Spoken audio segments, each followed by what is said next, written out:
Buenas tardes. Me da mucho gusto estar en este país que siempre nos recibe con mucho cariño.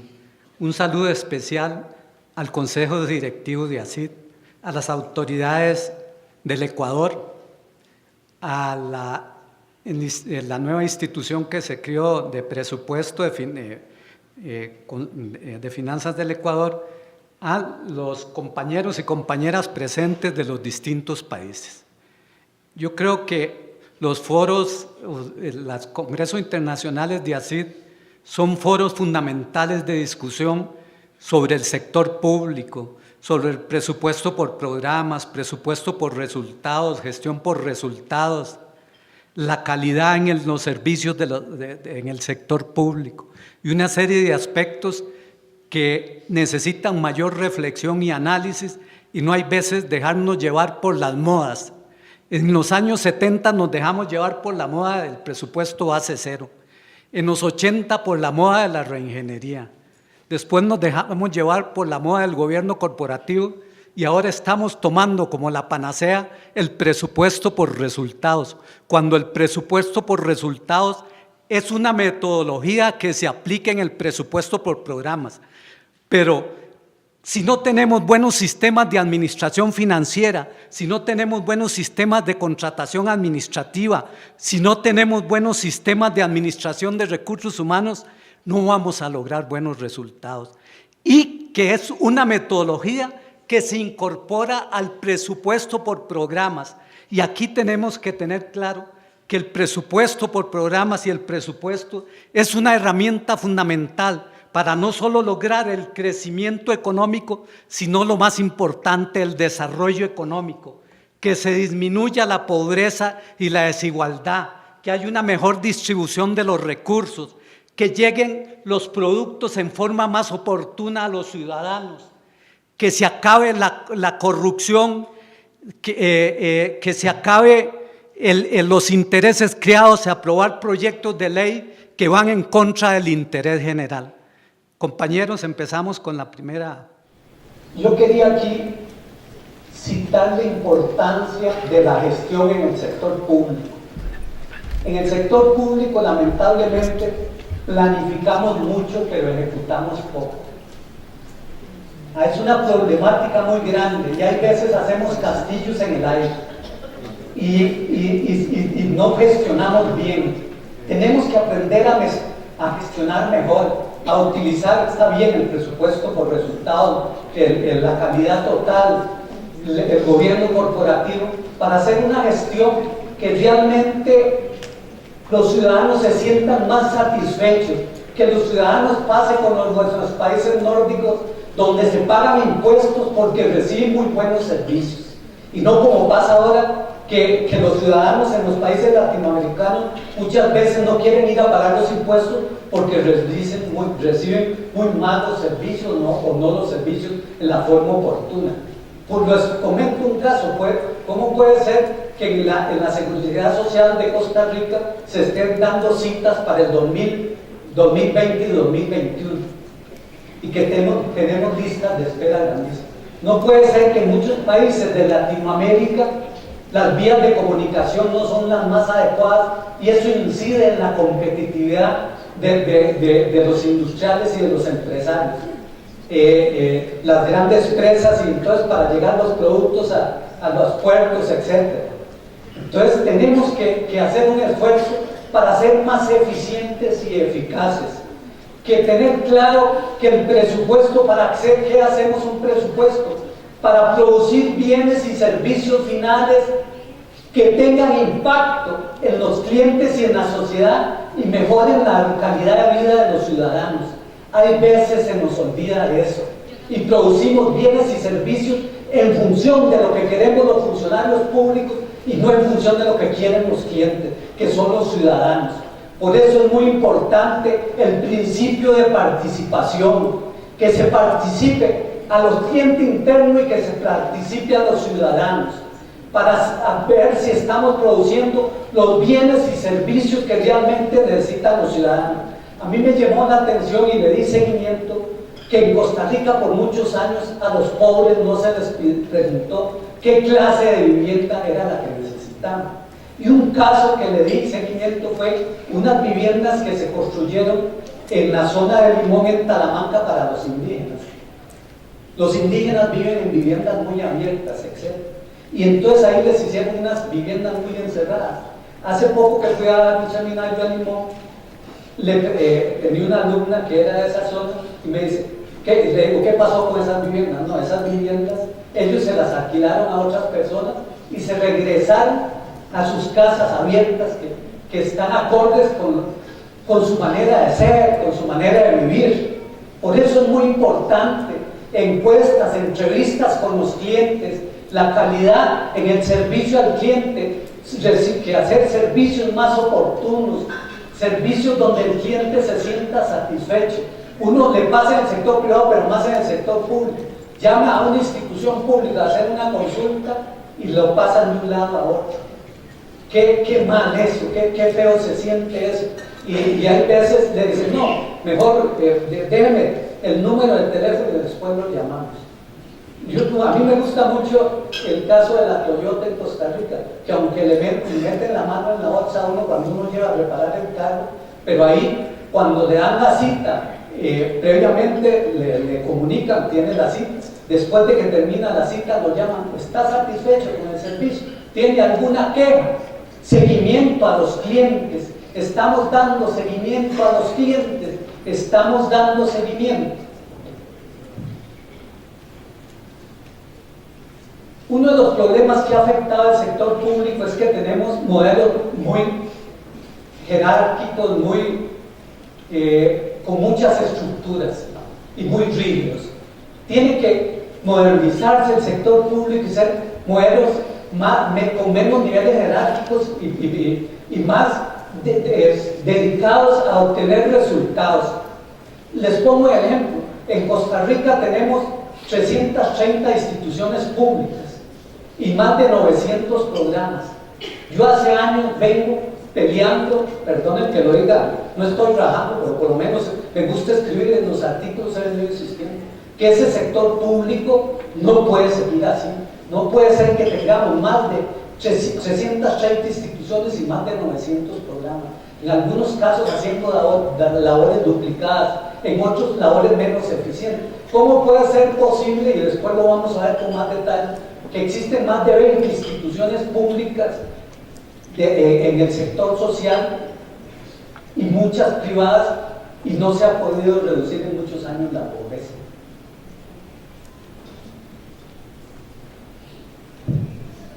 Muy importante tener claro los agentes económicos que participan en la economía de todos los países, las familias, las empresas y el Estado. A mí me gusta mucho en el caso de las familias en Costa Rica las pymes.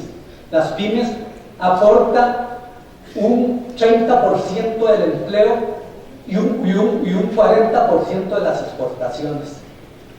Yo creo que eso fortalece la democracia, donde se apoya a las familias jefes de hogar, a los pequeños y medianos empresarios, pero no solo con crédito. Ahora se le está dando asistencia técnica a través de MINA y otras instituciones, y se está evitando el problema que por mucho tiempo se dio, que en los 2 primeros años el 50% de las pymes cerraron. Ya ahora eso se está disminuyendo sustancialmente, con buenos créditos, con asistencia técnica, y recientemente se creó la banca de desarrollo con crédito subsidiado, pero también no solo dar crédito, sino que se obliga a la asistencia técnica y está dando buenos resultados. Casualmente estoy colaborando en una consultoría para la banca de desarrollo y me decía la gente de la banca de desarrollo que están pidiendo un análisis de impacto para ver en cuánto se ha disminuido la pobreza o el mejoramiento de la calidad de vida de las familias en Costa Rica por los recursos que ha aportado la banca de desarrollo. Lógicamente las empresas, y ahí un dato que me dio CINCE, las empresas transnacionales representan el 46% de las exportaciones de Costa Rica. Entre esas está CINCE, Intel, que ustedes conocen, tecnologías de información, que antes fabricaba chips y otros, y ahora es básicamente de programas. El Estado en Costa Rica juega un papel fundamental. Y aquí una de las reflexiones que uno hace de larga data, la discusión de siempre, ¿cuánto Estado, cuánto sector privado? Y entonces en algún tiempo vienen los neoliberales y entonces el Estado se achica. O vienen los estatistas y entonces el Estado se fortalece. Ha habido muchas críticas al Estado empresario. Y una reflexión que yo me he hecho muchas veces es que qué raro que esos empresarios en el sector privados son exitosos. Y cuando vienen a administrar empresas estatales, las administran muy mal.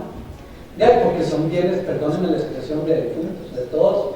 Bien, ahí no. Bueno, ya ahora la cosa en Costa Rica está cambiando y ojalá puedan ver un poco lo que se llama el caso del cementazo, donde están involucrados funcionarios del Poder Judicial, de la Asamblea Legislativa, del Poder Ejecutivo. Y que, rápidamente, había solo dos empresas, un oligopolio en el manejo del cemento.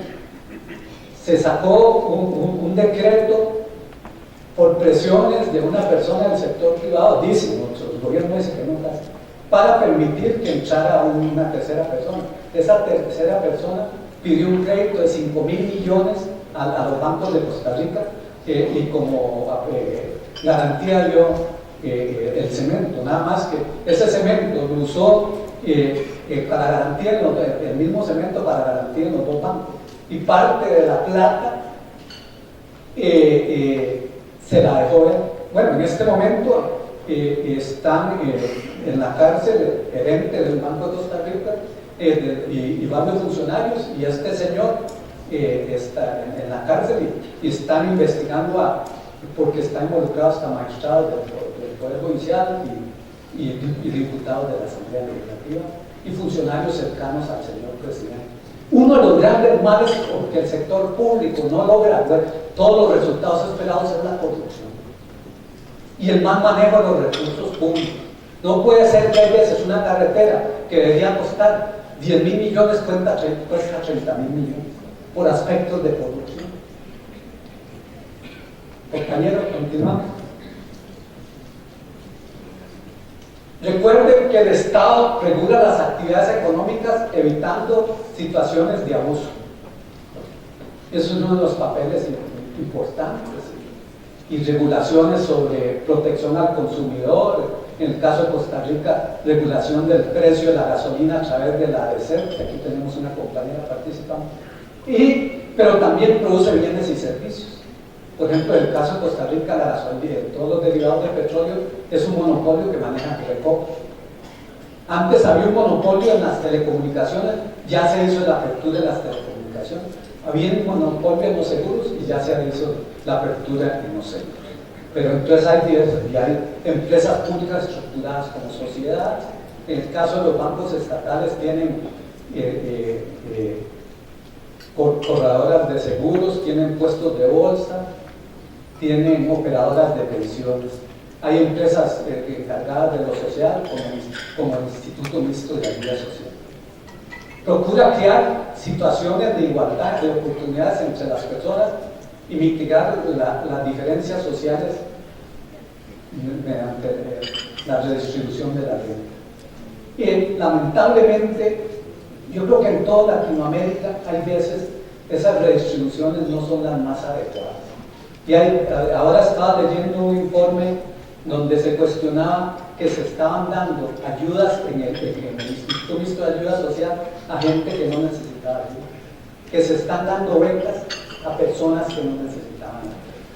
Continuamos, compañeros. Aquí una reflexión sobre 5 tipos fundamentales de relaciones de producción de la comunidad primitiva, donde básicamente era el intercambio y producción para subsistencia. El esclavista, el feudal, que para mí es un esclavista disfrazado.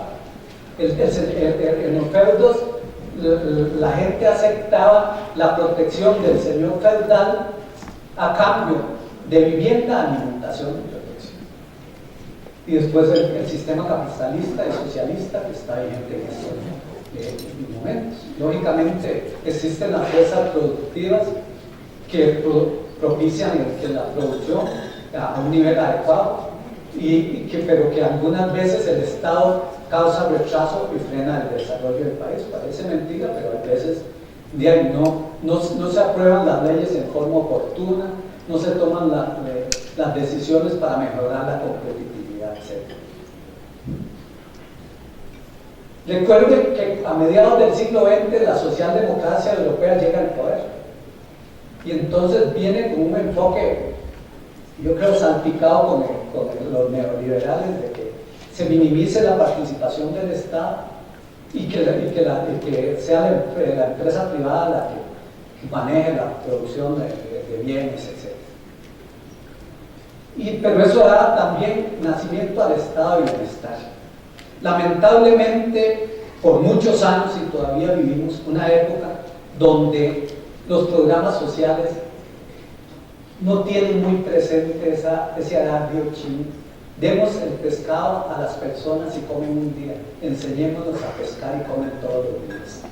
Y eso la CEPAL desde hace muchos años viene hablando de esa problemática, de que no está regalando los recursos.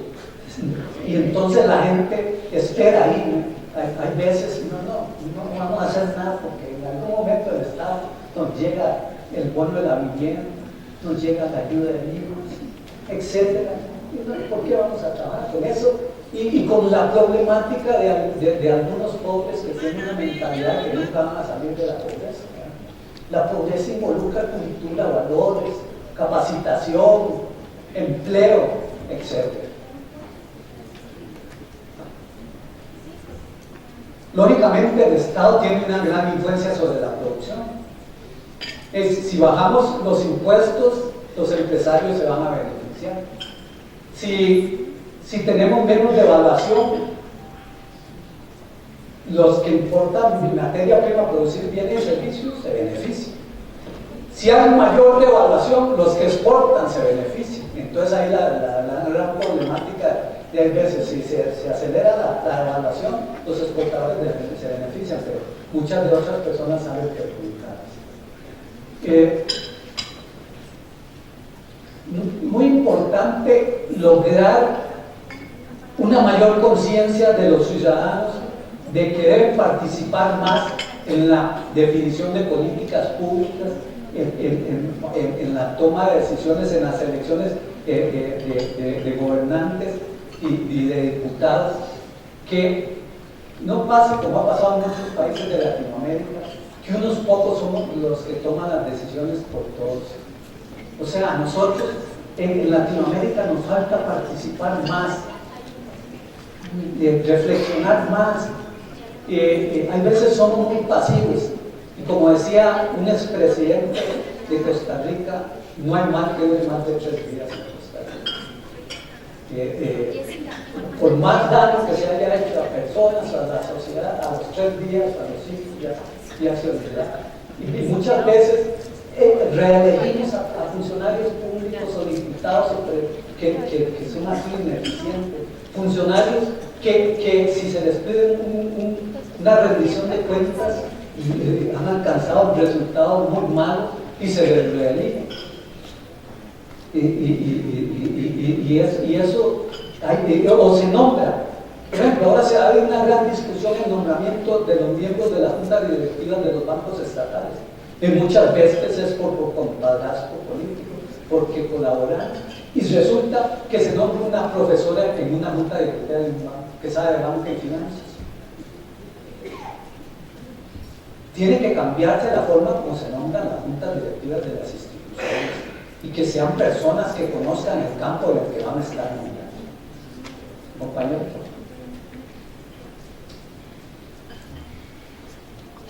Recuerden entonces que al venir la socialdemocracia europea deposita en la actividad privada la responsabilidad por la producción de la riqueza y se reservan las funciones que por de larga data ha tenido el sector público: garantizar la seguridad jurídica, proveer la infraestructura, supervisar las relaciones entre la seguridad social y los niveles de salario, la seguridad social, la seguridad ciudadana, etc.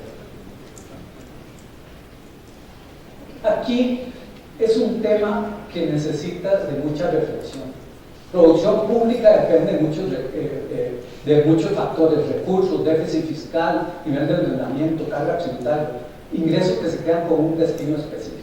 En el caso de Costa Rica, el presupuesto nacional para el 2018 es de 9.2 billones.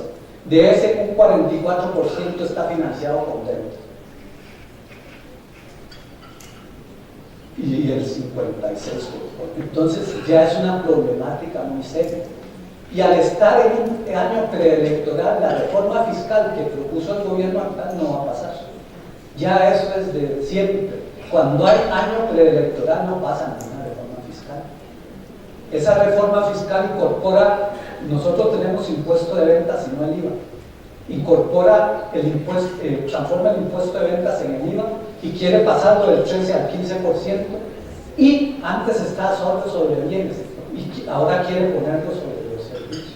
Yo voy a salir sonado como consultor, pero voy a tener que pagar el IVA. Pero, sí, pero lo que me gusta es que está metiendo el impuesto sobre la renta, el concepto de renta anual. Ojalá que se logre que cada uno pague lo que debe ser, porque la evasión fiscal, algunos dicen que en Costa Rica, si se resolviera la problemática de la evasión fiscal, que algunos dicen que anda entre el 4 y el 6% del PIB, no habría necesidad de una reforma fiscal. Hace poco una recaudación fiscal de 18.000 millones, y una de las cosas era que hacía facturas a nombre de personas muertas.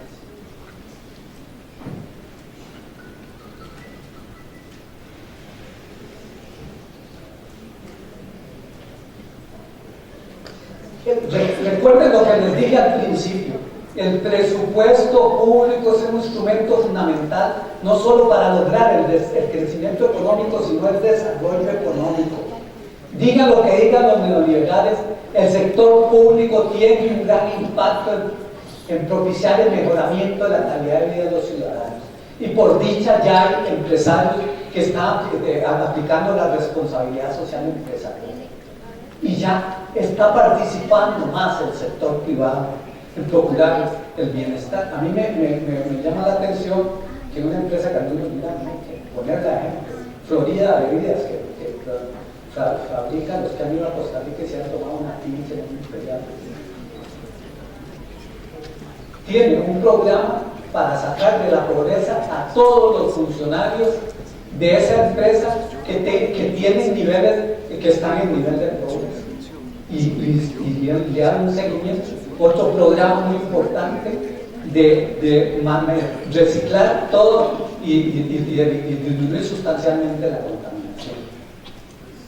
Recuerden que el presupuesto tiene un gran impacto en la economía, en el desarrollo, en el nivel de vida de los habitantes. Lógicamente, si estamos hablando de que el presupuesto es la expresión financiera de la acción programada, que el presupuesto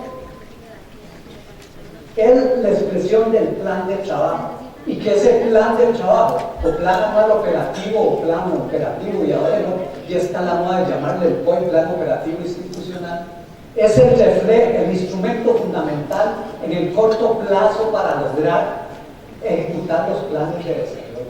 Y hay veces no le damos importancia al plan anual operativo, lógicamente complementado con los planes estratégicos, con los presupuestos plurianuales, etc. Lógicamente hay que establecer prioridades y tengan muy claros los objetivos de los gobiernos. Lamentablemente los políticos no confían mucho en los presupuestos ni en el control interno. Y hay instituciones que yo he visto que en una agenda de 15 puntos, el último punto es la aprobación del presupuesto del año 2018. ¿Cómo va a ser que siendo el plan de trabajo de la institución reflejo de lo estratégico se le dé tan poca importancia?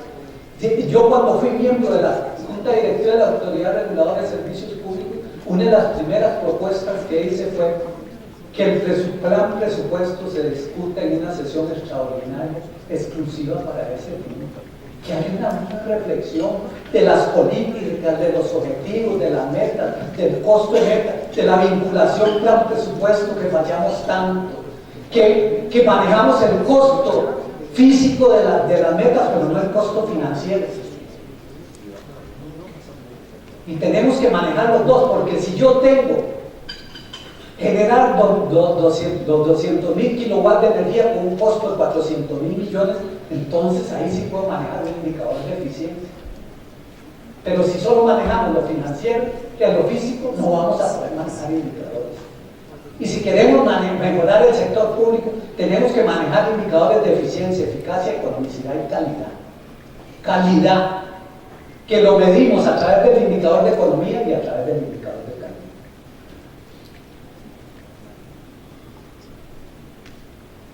El presupuesto de planificación, presupuestación es una herramienta fundamental, pero lamentablemente por muchos años ha habido un divorcio entre la planificación y el presupuesto, entre las unidades de planificación y entre las unidades de presupuesto. Hay veces planificación no le da la información al presupuesto, el presupuesto no se da la planificación, y entonces la vinculación no se da adecuadamente. Yo siempre he recomendado que las unidades de planificación y presupuesto dependan de la misma herramienta.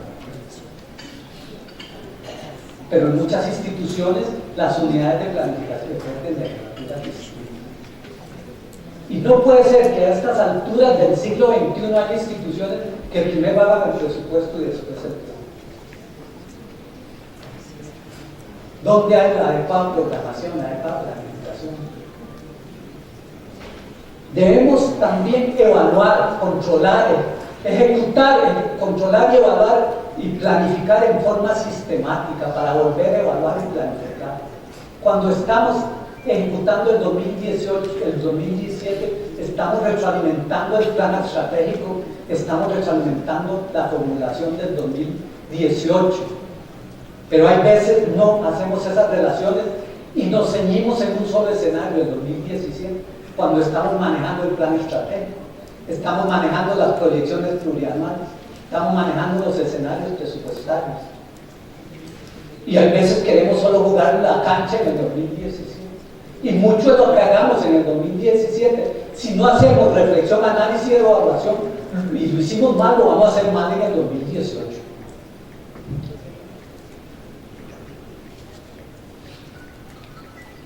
Lógicamente, uno de los roles fundamentales del Estado es la solución de problemas. Y la solución de problemas, uno de los instrumentos son las políticas públicas. Entonces vamos a ver algunas problemáticas y teniendo muy presente en el caso de Costa Rica, y creo que en todos los países está, el artículo 50, procurar el bienestar general de las mayorías. Pero muchas veces en las instituciones públicas se toman decisiones en detrimento de las mayorías para favorecer a las minorías. En el caso de Costa Rica, hace unos años se declaró de interés general la explotación de una mina de oro. ¿Cuál es el interés general? Si lo que se iba a beneficiar era una transnacional. Entonces, debemos tener muy claro que cada vez los recursos, tenemos limitación de recursos públicos y cada vez hay más demanda. Establecer prioridades, definir buenas políticas públicas, monitorear a los clientes. ¿Cómo puede ser que hay veces no tenemos un buen sistema para saber cuáles son los pobres de un país? Y entonces se mete un montón de gente que no es pobre y recibiendo ayuda de todo.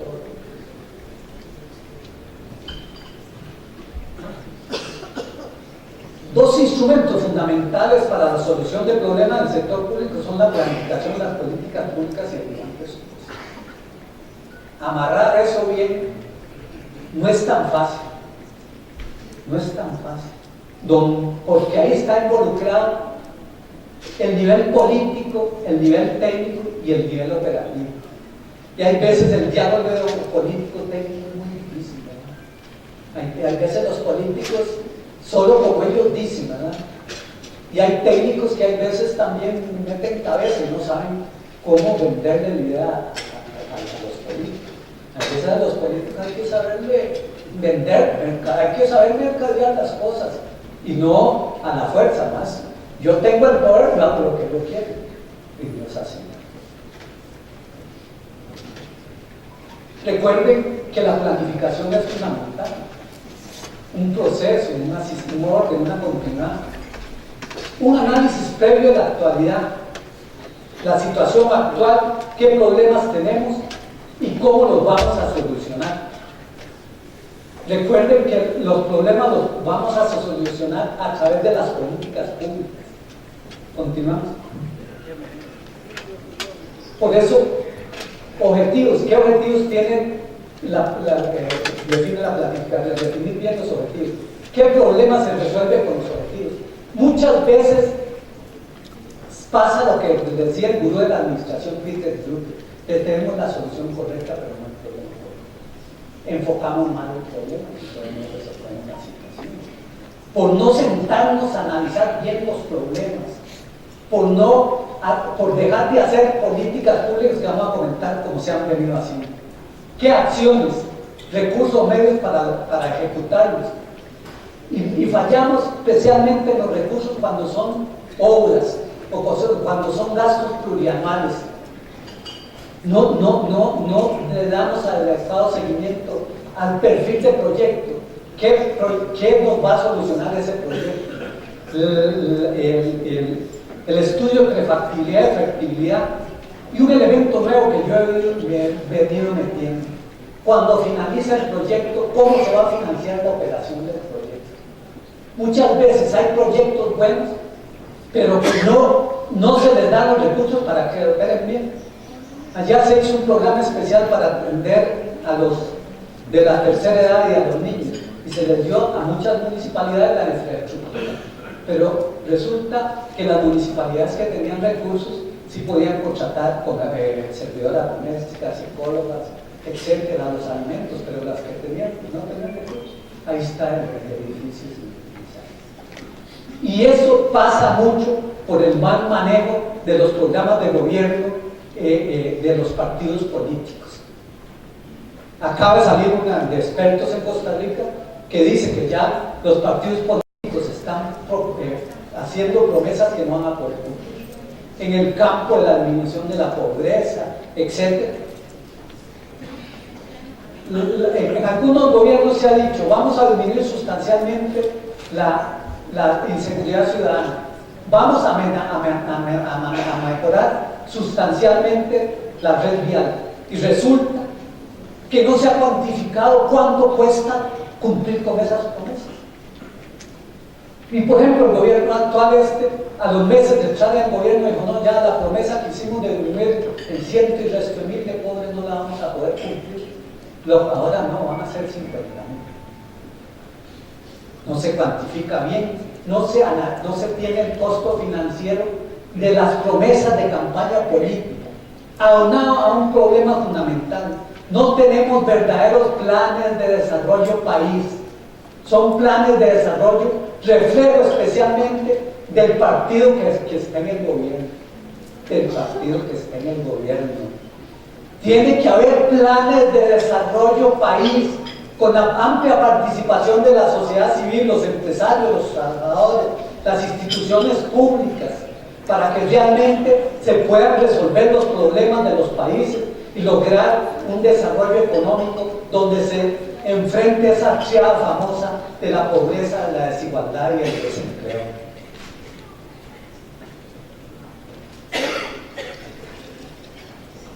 Si se definen bien las políticas públicas, eso fortalece la democracia. Y si esas políticas públicas tienen adecuado sustento en el presupuesto, y en el tanto se tenga claro que debe propiciar el bienestar de la mayoría. El manejo del diseño, evaluación y gestión de las políticas públicas es fundamental. Una falla que yo he visto y que pude revisar que algunas instituciones lo están haciendo es que toda política pública debe tener un plan de acción. ¿Cómo voy a lograr la política pública? Política pública, disminuir la pobreza. ¿Cuál es el papel que va a jugar el Instituto Mixto de Ayuda Social? ¿Cuál es el papel que va a jugar la Caja Costarricense de Seguro Social con las pensiones del régimen no contributivo? que son para aquellos personas que no cotizaron para ningún régimen y entonces se les da una pensión.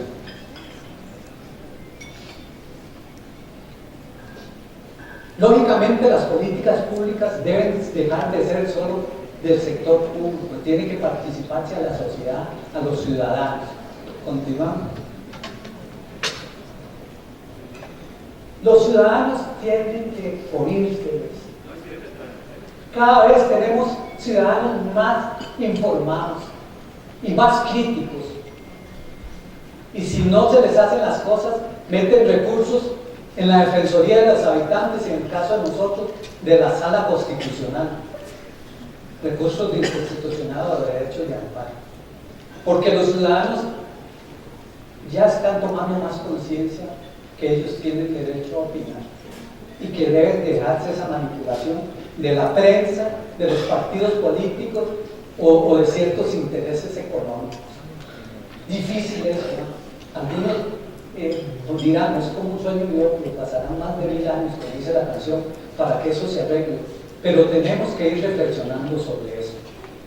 Entonces, tiene que haber una sociedad civil más informada, más participativa y como han venido haciendo a través de las ONG, que han venido haciendo un aporte fundamental en el desarrollo de los países. A mí me llama la atención que, por ejemplo, la Contraloría General de la República sobre las políticas públicas detectó deficiencias importantes, debilidades en el diseño, en la ejecución, en la evaluación de resultados de las políticas públicas, planes y programas que se definen en cada periodo. Se debe mejorar la formulación de las políticas públicas. Aquí una reflexión. Hace poco salió un análisis de la Contraloría del Plan Nacional de Desarrollo y les decía a mí del plan, no, ciertos resultados que ustedes están dando no se pueden progresar. O ciertas metas están en valores porcentuales y no están bien participados. ¿Cómo hacer que está diciendo ciertos resultados y no se puedan comprobar?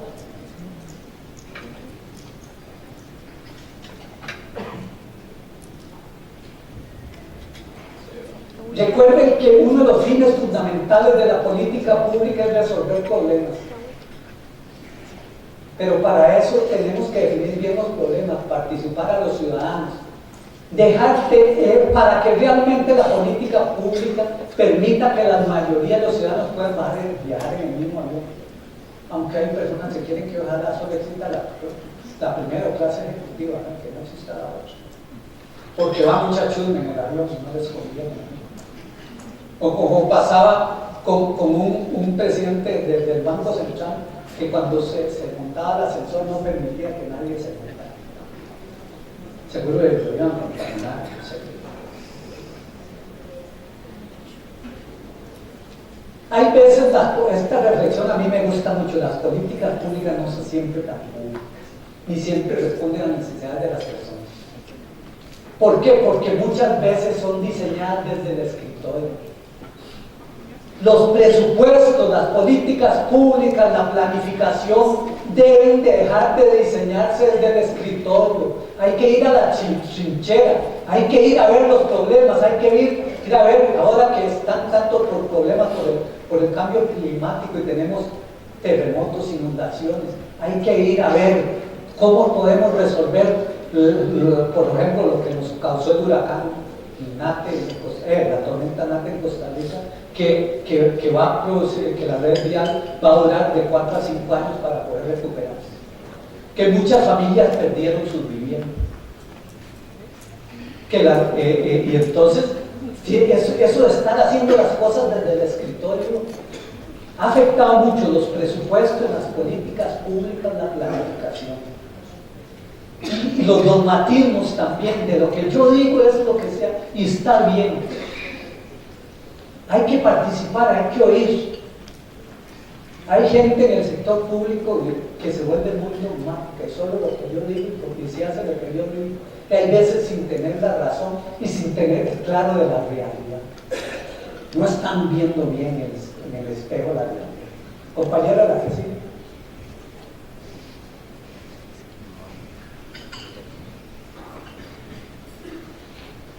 Otro elemento fundamental es el plan presupuesto. sí, pero insistiendo de que debe ser la expresión financiera de la acción programada. Y que tiene la hacienda pública como institución que debe cumplir una serie de finalidades, como la seguridad ciudadana, la seguridad social, el lograr que se disminuya el desempleo. Costa Rica en este momento el desempleo está en el 9.2%. Y vamos a ver la problemática de la desigualdad. Lógicamente, el presupuesto por programas, estaba recordando anoche, en los 50 y en los 60, cuando la CEPAL empezó a hablar del presupuesto por programas, y que era un instrumento fundamental para la ejecución de los planes. Después vino unas críticas de que el presupuesto entraba y entonces empezaron algunos a querer dejarlo de lado. Inclusive ahora hay una corriente de la gente de contabilidad de supeditar el presupuesto a la contabilidad y querer manejar todo solo con la contabilidad financiera. Y no se puede, tiene que haber una contabilidad presupuestaria y una contabilidad financiera en un sistema integrado de administración financiera, porque la contabilidad financiera no maneja la apropiación, los compromisos, los presupuestos extraordinarios, los presupuestos extraordinarios, las modificaciones, entonces se complementan. Pero el presupuesto es una herramienta fundamental para mejorar la gestión de las instituciones, porque siempre tenemos lo propuesto, lo realizado, y lo podemos medir mediante indicadores y parámetros. No hay instrumento más valioso que el presupuesto. La contabilidad es muy buena, pero no brinda la información que brinda el presupuesto. En el presupuesto tenemos diagnóstico institucional, tenemos estudios de mercado, análisis del entorno, evaluación de riesgo, autoevaluación de control interno, si queremos hacer un presupuesto que sirva para mejorar el accionar institucional. Tenemos metas, indicadores, parámetros, tenemos responsables, que lo amarramos con el control interno, y el presupuesto en eso ha sido se ha apoyado mucho en el control interno. Tiene que haber responsables a nivel de programas o programas.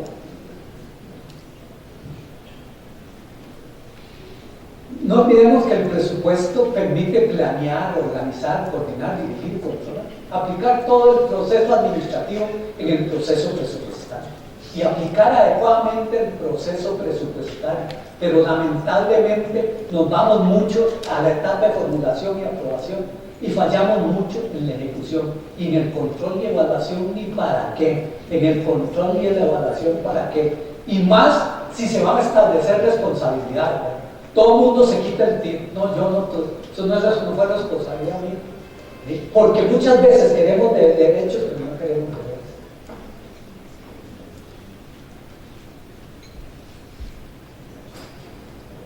Compañeros,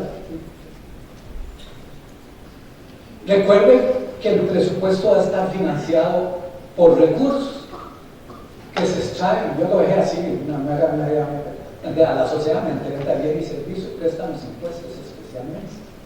Por eso el presupuesto es una herramienta económica.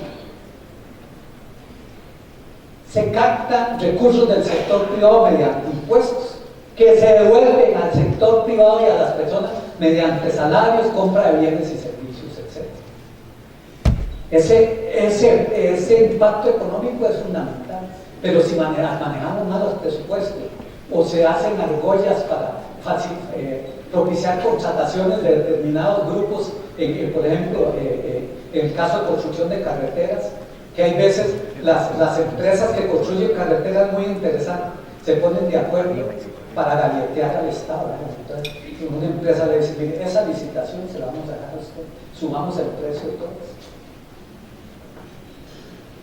La otra le toca a ustedes, subamos el precio de todo, y al final, ¿quién sale sonando? El Estado y la sociedad comunitaria, porque nos sale más caro. Muy importante que el presupuesto tenga prioridades, que tenga muy claro que el plan presupuesto es el reflejo de lo estratégico, pero hay veces cometemos el error, como me decía en una institución, que izamos el pago. El pago no puede ser solo reflejo de lo estratégico. Lo estratégico es fundamental, pero va a haber cosas de rutina y de desarrollo. Continuamos. El presupuesto tiene un peso macroeconómico, tiene efecto en el crecimiento de la economía. Si el sector público tiene más recursos mediante el impuesto de la renta, el IVA, etcétera, va a poder contratarse más con el sector privado, eso va a generar más empleo. Si maneja bien la inflación, en Costa Rica se ha manejado bien estos años, va a haber más estabilidad. Las políticas de ingreso y asignación de gastos son elementos clave de la política económica. Y lamentablemente, un ejemplo que les pongo, en la discusión del presupuesto nacional, cuando se va a hacer recortes o ajustes, el énfasis se da en el objeto del gasto y no en los programas y los objetivos y metas. ¿Cómo vamos a mejorar así? El objeto del gasto es un medio, ¿no? El fin está en los objetivos y metas para cumplir los fines de las entidades y las instituciones. Y ahí es donde debe hacerse el análisis. No hacer recortes del objeto del gasto que después dejan subprogramas de actividades a medio plazo. Continuamos. El presupuesto público ayuda a solución de problemas de larga data con el suministro de energía. A mí me gusta que en el caso de Costa Rica el suministro de energía cubre más o menos al 95% de la población. Me parece que es un logro importante. Continuamos. Muy importante la medición de la producción pública y tener claro que vamos a manejar volúmenes de tareas, informes dictados por la auditoría interna, políticas de la Junta Directiva, producto intermedio, estudio del crédito, producto final, créditos otorgados y producto final de impacto. Por ejemplo, en el caso del Banco Popular para las pymes, ¿en qué se mejora la calidad de vida de los dueños de las pymes? Producto final del programa de becas Avancemos, el programa de las becas.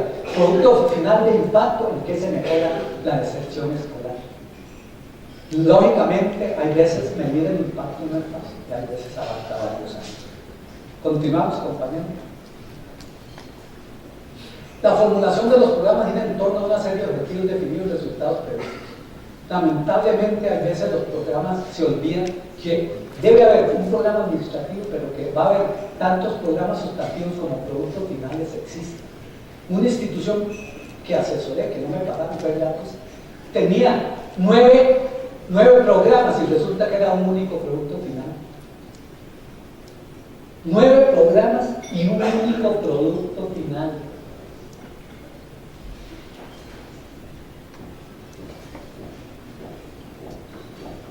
Por eso es muy importante la producción final, pero más que eso, analizar la calidad de los bienes y servicios que estamos produciendo.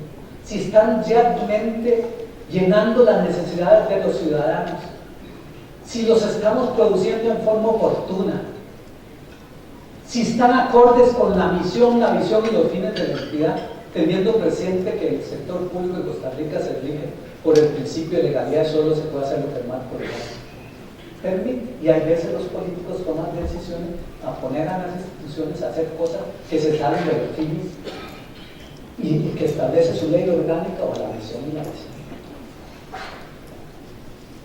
Y hay veces se hacen cosas por parte de los políticos que se salen de la planificación para hacer cosas que les dejan muchos votos, aunque vaya en detrimento nacional de las entidades. Continuamos. La producción pública, ya sabemos que en el sector público producimos insumos y productos que van a la sociedad mediante resultados e impactos, y por eso la ayuda del presupuesto por resultados, para que los recursos se asignen en función de resultados esperados y no en función del objeto del gasto, y medir esos impactos, a ver si realmente estamos mejorando la calidad de vida de los ciudadanos.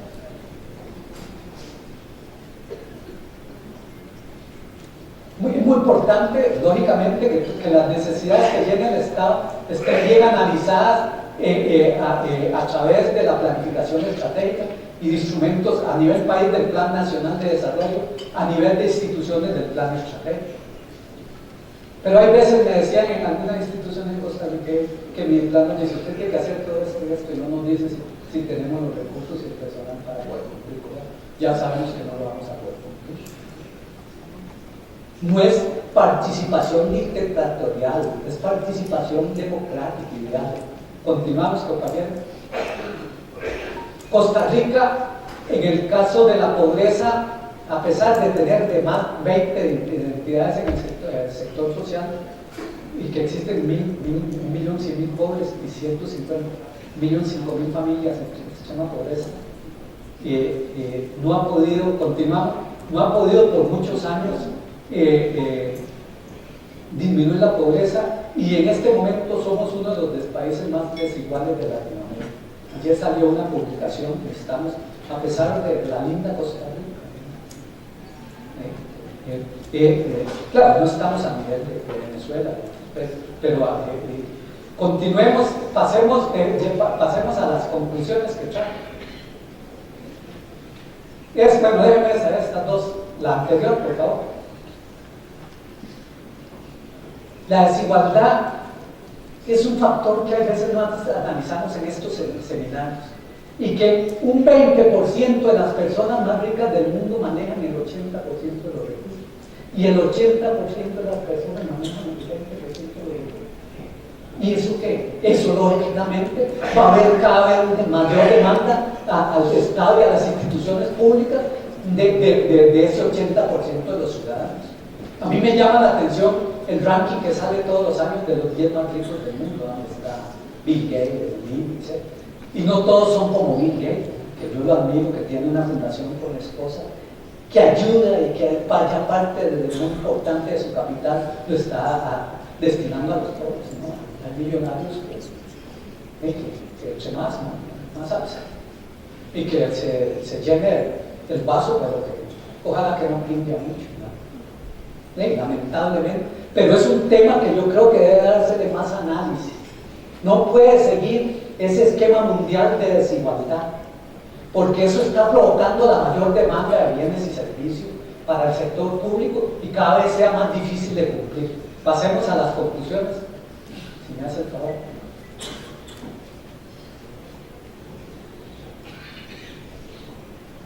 Lo que les dije ya, del ejemplo que les puse de 9 programas, existen programas sustantivos que no producen bienes finales. Algunos son hasta administrativos. No se establecen en forma correcta los productos finales porque no se pueden medir. Es valores porcentuales, o hay veces se incluye el producto intermedio como producto final.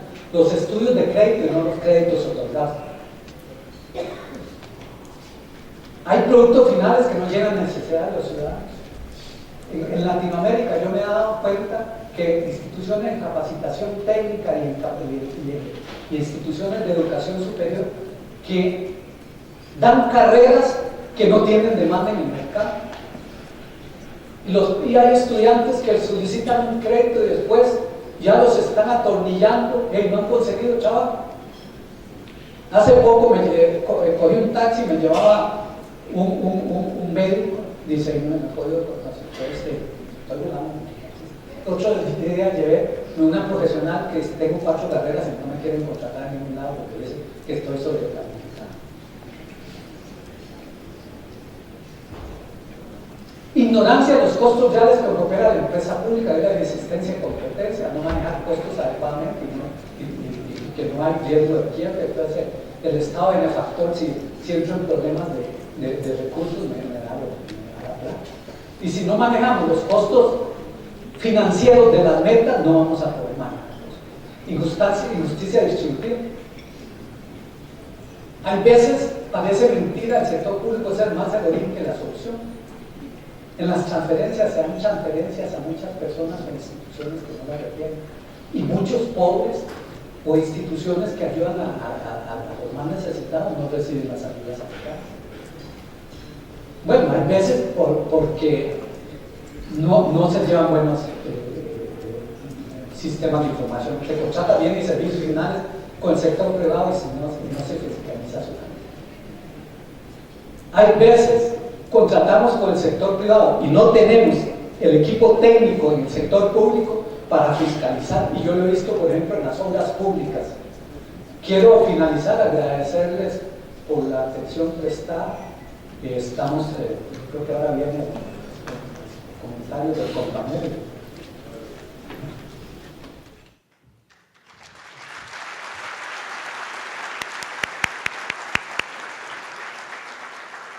Muchísimas gracias, Bernal Monge Pacheco, experto internacional de Costa Rica. A continuación se suma a la mesa de expositores Pavel Muñoz, asambleísta por la provincia de Pichincha, por el movimiento Alianza País en la Asamblea Nacional de Ecuador. También presidente de la Comisión del Régimen Económico, coordinador del Grupo Parlamentario por la Erradicación de la Pobreza y Cumplimiento de los ODS. Forma parte del Grupo Parlamentario por los Derechos de las Mujeres y de la Comisión Ocasional para el Tratamiento del Proyecto de Ley para Prevenir y Erradicar la Violencia de Género. Actualmente está a cargo del Instituto de Pensamiento Político y Económico Eloy Alfaro. Por favor, un aplauso.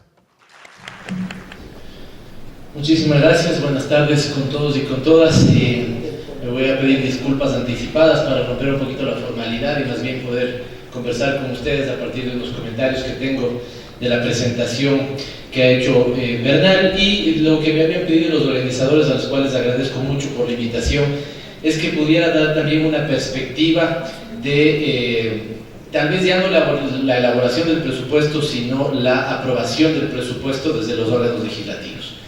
Desde esa perspectiva quisiera seguramente centrar en dos grandes ejes mi presentación. Número uno, y todos, digamos, pensando en hacer comentarios a la presentación que ha hecho Bernal sobre algunos elementos en los cuales coincido, y en uno de ellos, digamos, haré una respetuosa discrepancia más bien para provocar el debate. Así que agradezco, les felicito, digamos, por este 44 seminario. Hay 19 países, disfruten Ecuador, disfruten Quito. También es bueno que en estos espacios puedan, digamos, hacer algo de penetrarse, digamos, un poquito en lo que el país y la ciudad ofrece. Sé que hay cerca de 300 personas de otros países, 100 nacionales, así que muchísimas gracias por la invitación. Me incorporo a la sala después porque llegué ya unos minutitos de iniciada la charla de Bernal, pero iba a pedirles disculpas por retraso, pero más bien veo que la agenda se adelantó un poco. Entrando en materia, quisiera conectar con lo que había dicho el ministro subrogante, nuestro ministro subrogante de Economía y Finanzas, el conjunto de logros que hemos tenido en estos 10 años en el Ecuador. Voy a tratar de concentrarme a qué creo que se deben esos logros y sobre ese tema hacer un comentario sobre estos retos que estaba planteando Bernal respecto a la, digamos, ejecución presupuestaria, pero sobre todo esta vinculación entre el ejercicio de la planificación y el ejercicio de la presupuestación. Lo que había señalado el ministro de Economía y Finanzas subrogante es un conjunto de logros que se pueden ver desde el crecimiento de la economía, una economía que cuando, digamos, antes del inicio de este proceso político en el Ecuador en el 2006 se encontraba alrededor de los 40.000 millones de dólares, hoy supera los 100.000 millones de dólares, una economía que entre sus logros principales está haber permitido que cerca de 2 millones de ecuatorianos superaran la pobreza, una economía que según datos de la Comisión Económica para América Latina y el Caribe, la CEPAL, en los últimos 10 años creció más que el promedio latinoamericano, una economía que sin superar la presión fiscal del promedio latinoamericano ha tenido efectos importantes de redistribución, donde la distribución primaria del ingreso en este momento retribuye más al trabajo que al capital, una economía que pudo controlar y en su momento determinado hacer una exitosa renegociación de deuda externa para permitirle que se manejen en niveles hoy absolutamente, digamos, adecuados, y que incluso tomó una decisión institucional, y cuando digo institucional no solo pienso en decisiones de política pública, sino en materia legislativa, y en el caso ecuatoriano me voy a referir de ello también a unos arreglos institucionales de su marco normativo más importante como la Constitución, que ordena la existencia de un techo de endeudamiento, ¿no? Digo esto que da de alguna otra manera para discutir, porque siento de alguna otra manera interesante que en términos jurídicos de economía política exista un techo. También hay una gran discusión sobre en qué medida debería existir un techo de endeudamiento, si el endeudamiento está destinado a cumplir las necesidades de nuestras sociedades. Pero en el caso ecuatoriano tenemos un límite legal de que no podemos superar el 40% del PIB respecto de la deuda consolidada. insisto, digamos, hay otros países que tienen finanzas absolutamente sanas y están en niveles de endeudamiento del 50, 55, 60%. Eso permitió también en su momento determinado que logremos invertir la relación entre lo que respecto a recursos públicos destinados al pago de la deuda respecto al pago de la deuda social, digamos, como se llamó fundamentalmente en los años 90. Nosotros pasamos de una relación de invertir cerca de 2.000 millones de dólares en los sectores sociales y pagar 9.000 millones de dólares en deuda por intereses, amortizaciones, capital, a invertirla completamente, y pasamos a pagar cerca de 4.000 millones de dólares, en su mejor momento 3.000, 4.000 millones de dólares, y subir a 11.000, 10.000, 9.000 millones de dólares el gasto social o la inversión social. Ya he señalado el tema de la pobreza, que también fue abordado por Fernando. Hubo una disminución en todos los niveles de pobreza, ¿no? En la pobreza por ingresos, en la pobreza por consumo, en la pobreza por necesidades básicas insatisfechas, y somos de los pocos países, si no estoy mal, es el tercero, junto con México tal vez y Colombia, que estoy seguro, o no, Chile también lo hace, de medición multidimensional de la pobreza, ¿no? Hemos puesto una digamos, línea más dura, más exigente para medirnos nosotros también. Y finalmente cierro que creo que varios de estos logros están posibilitados por haber sido el país. En su momento estábamos absolutamente primeros, hoy nos da orgullo que sea Bolivia también un país que esté en estos dos, entre los países, según datos de la CEPAL, que más inversión pública hacen respecto a su Producto Interno Bruto. Nosotros ya pensando no solamente en el gobierno central, sino en la inversión estatal, llegamos a invertir cerca de 15% del PIB, ¿no es cierto?, en las necesidades del desarrollo. La gran pregunta, y lo que quisiera yo topar, es a qué se debe qué pudo haber estado detrás de estos logros, digamos, que uno podría medir logros de desarrollo, logros del bienestar de la gente, logros del manejo económico y macroeconómico. Yo creo que en el corazón está una reforma constitucional que le dio peso significativo a la planificación y que exigió que la planificación se juntara con el ejercicio de la presupuestación y se juntara también, que es aquí donde voy a señalar los retos, ¿no es cierto?, con el ejercicio de la evaluación de los resultados y la evaluación del impacto, ¿no? Esto me parece que está en el corazón de estos logros. Sobre todo si pensamos en América Latina de los años 80, de los años 90, donde, por ejemplo, por ponerles el caso ecuatoriano, la planificación fue cambiada literalmente por un software, ¿no? Recuerden que en su momento, ¿sí?, el ejercicio, o más bien dicho, el paradigma de la eficiencia en la gestión de los recursos, y muchas veces también asociado con un paradigma que está volviendo a América Latina, que es el paradigma de la austeridad, ¿no es cierto?, hizo que la planificación fuera absolutamente dejada de lado. De hecho, de haber tenido el Ecuador un buen ejercicio de planificación y una buena institucionalidad de planificación en la década del 70, en la década del 80, incluso la UNA en dictadura militar, ¿cierto? Aquí al haber de varios países vi que hay colegas del Cono Sur.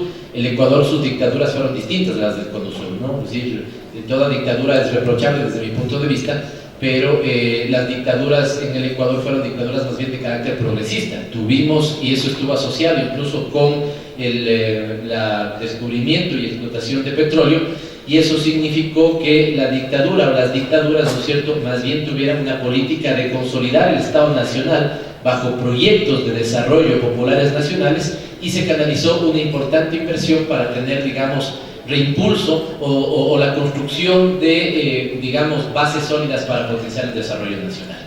Estoy pensando en formación de capital físico, estoy pensando, digamos, en la lógica de carreteras, hospitales, hidroeléctricas, la propia infraestructura para la explotación petrolera. Ese momento, en el caso ecuatoriano, importante, que llegó hasta mediados de los años 80, fue después, entramos después en otro paradigma. Nuevamente insisto, el paradigma de la austeridad, el paradigma de que es el mercado el mejor asignador de los recursos, el paradigma de que toda intervención del Estado es ineficiente, toda intervención del Estado genera corrupción. Estoy pensando en la famosa Anne Kruger, ¿no es cierto?, de las sociedades buscadoras de renta, en el sentido de señalar casi automáticamente de que la burocracia genera, ¿no es cierto?, corrupción por su intervención.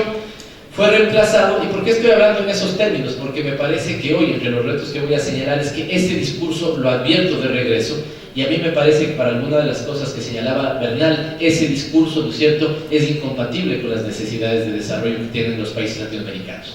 Estoy pensando fundamentalmente en el caso ecuatoriano, pero sé que al pensar en el caso ecuatoriano puedo estar pensando en varios de los 19 países que se encuentran aquí. Entonces, de ese paradigma, en el año 2008, el Ecuador cambia significativamente, y la ventaja del caso ecuatoriano, como puede ser del caso boliviano, ¿sí? Solamente voy a hacer referencia en ese momento al caso venezolano, hoy lo he perdido mucho y me parece que también hay muchas dificultades, no tengo la información del caso y sé que hay un montón de dificultades, pero sí creo que estos tres países tienen un elemento significativo, que por ejemplo no lo tienen Brasil o que por ejemplo no lo tienen Argentina, a pesar de que los 5 pudieron haber avanzado hacia mecanismos, hacia proyectos políticos más progresistas, es que en los 3 que señalé hubo cambio de constitución, ¿ya? Y esto me parece un elemento fundamental, cambio de constitución. Y el caso boliviano y el caso ecuatoriano tienen un elemento central en sus nuevas constituciones, y es poner en el texto constitucional un paradigma de desarrollo distinto, ¿sí? Si queremos pensar en lógica muy clásica, ¿no es cierto?, ya totalmente alejado digamos, de la escuela de Rostov, ¿no es cierto?, ya esta lógica de crecimiento, siempre progresivo, siempre ascendente, siempre pensando en los ingresos del país, siempre pensando en el crecimiento del PIB. Y tanto los ecuatorianos como los bolivianos, por ejemplo, incorporamos que el desarrollo es, para nosotros, en nuestra constitución, buen vivir o vivir bien, como llaman los bolivianos. ¿Por qué señalo esto? Porque esto me parece que es determinante a la hora de pensar los indicadores que yo tomo en consideración para hablar de lo sano o no sano que está mi presupuesto, ¿ya? Y en el caso ecuatoriano esto es importante porque varios de estos logros que están aquí son o se explican porque para nosotros es más importante la disminución de la pobreza que cómo se encuentra el déficit fiscal. Para nosotros es más importante los niveles de bienestar que alcanza la población, ¿no es cierto?, que la relación deuda-PIB, ¿sí? ¿Ya? Entonces, estoy planteando un cambio de paradigma que me parece que es bien importante, ¿no? Me parece que es bien importante. Y en ese cambio de paradigma, un elemento fundamental es recuperar el rol del Estado, ¿sí? Porque, sobre todo, si uno piensa en el Ecuador de los años 80 y los años 90, les voy a poner simplemente un ejemplo para que sea gráfico. Alguna vez que se discutía política educativa del Ecuador, quien expuso la política educativa del Ecuador fue el representante de la UNESCO, a pesar de que el ministro de Educación se encontraba en la sala, en el mismo foro, ¿ya? ¿Sí? Debe haber pasado en varios de los 19 países que están aquí. En los años 90 tenía mucho más peso la unidad ejecutora financiada por el BID o el Banco Mundial, ¿no es cierto?, que el viceministerio, ¿no es cierto?, o una subsecretaría de alguna cartera de Estado, ¿sí? ¿Ya? Esto era así y era significativo. Entonces, esa recuperación del Estado pasa por la recuperación de la rectoría de la política pública, por la recuperación de la facultad de regulación y control, que también fue muy golpeada, ¿no es cierto?, en otros países en esos años. Pongo un caso emblemático, el caso ecuatoriano, del año 1994, vinculado con estos temas. La Ley General de Instituciones del Sistema Financiero de esos años asumió el paradigma de la desregulación. Y al asumir el paradigma de la desregulación, la autoridad de control, a pesar de que veía cómo iba avanzando el debacle financiero, ¿no es cierto?, estaba atada de manos porque esa ley le impedía tener adecuados mecanismos de control. Y el efecto más claro de eso fue que en el 99 quebró el sistema financiero y eso provocó un éxodo de 2 millones de ecuatorianos fuera del país. Cuando se recupera entonces la facultad de regulación y de control más la rectoría de la política, se recupera la facultad de planificación en el caso ecuatoriano, y este es un elemento fundamental. Y en ese momento incluso una cosa que nos tocó disputar, yo era viceministro de planificación, después fui ministro de planificación, nos tocó disputar con el Ministerio de Finanzas, es que eso implicaba, por ejemplo, que la inversión pública pasara del Ministerio de Finanzas, que se llamaba de Finanzas y no de Economía, pasara, o en esa época Economía y Finanzas, me acuerdo, pero hacía más finanzas, pasara la Subsecretaría de Inversión Pública al ente de planificación y saliera, ¿no es cierto?, del ente de financiamiento. Insisto, porque en su momento, cuando uno hacía planificación, que en realidad era hacer mentira planificación, le presentaban las carteras de Estado 100 proyectos y usted priorizaba 99. Si priorizan 99, ¿cómo vamos a lo que decía Bernal, ¿cierto?, la, digamos, consecución de las prioridades, si al final solo ha habido un proyecto que he dejado fuera, así figurativamente? Entonces, este me parece que es un elemento central, Permite grandes logros, pero nos lleva, ¿no es cierto?, a los desafíos de varios de los que coincido señalados por Bernal. Siendo así como telón de fondo, voy a 2 o 3 elementos ya en comentario a la exposición de Bernal. Con ese marco, perdón, y una cosa que es importante, y ya entro en materia, digamos, de los cambios institucionales, es que se le exige ciertas cosas al presupuesto para que sean verificados por la Asamblea Nacional, pero que no necesariamente están vinculados con, digamos, el paradigma de la austeridad o el paradigma pleno de la eficiencia, aunque sí voy a hablar de la eficiencia, pero no digamos del paradigma pleno de la eficiencia, muchas veces vinculado con la austeridad. Se le exige, por ejemplo, el presupuesto para que sea verificado por la Asamblea Nacional, número 1, que cumpla una regla fiscal, que es bien importante, ¿no? El Ecuador lo que hizo es organizar sus finanzas públicas en 2 rubros: los gastos y los ingresos permanentes, y los gastos y los ingresos no permanentes. Y lo que plantea entonces la normativa es que todo gasto permanente esté financiado por ingresos permanentes, y todo gasto no permanente esté financiado por ingresos no permanentes.